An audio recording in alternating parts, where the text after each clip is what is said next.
So we talked about the superego and how it becomes a monstrous superego as a form of security, and how it works with punishment, and how it works with reward, punishment and reward, reward and punishment, because you are ingrained within your parents, and everything is on a state of continuum, and yeah, not everything, but most of the things are on a continual state. Like, it's not always like that, but it gets triggered by something. Now, is different from one person to the other, and similar to some people share triggers in common. So what I want you to do is, as your homework, is to figure out the triggers. I talked about assessing yourself earlier. Now I want you to assess your triggers. What I mean by assessing your triggers is, what triggers the state of punishment? What triggers the state of reward? And what triggers the state of you being aware of both and not giving a fuck about both?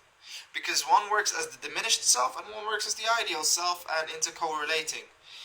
You punish others to live in the illusion of superiority, and you punish yourself to live in the illusion of inferiority.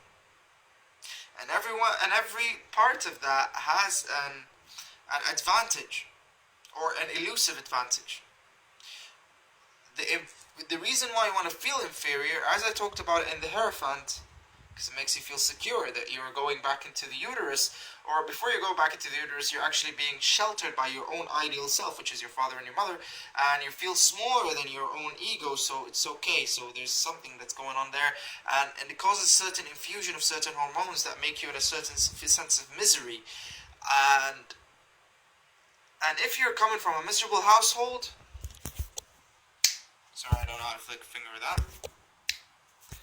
That's what happens. If you're from a miserable household, you would be always wanting to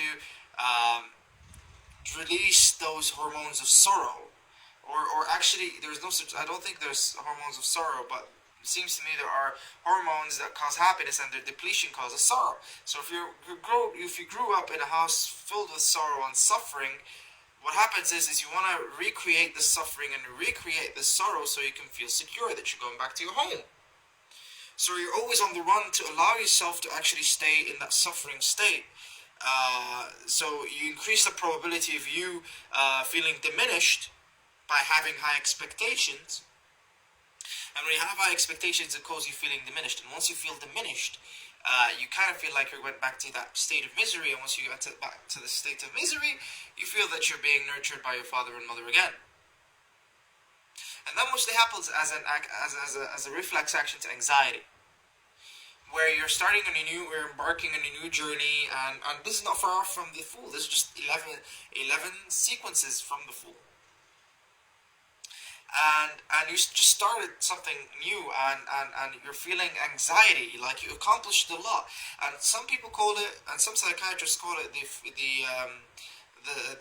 what's it called? I know its name in Arabic, so I'm doing a translation. They call it the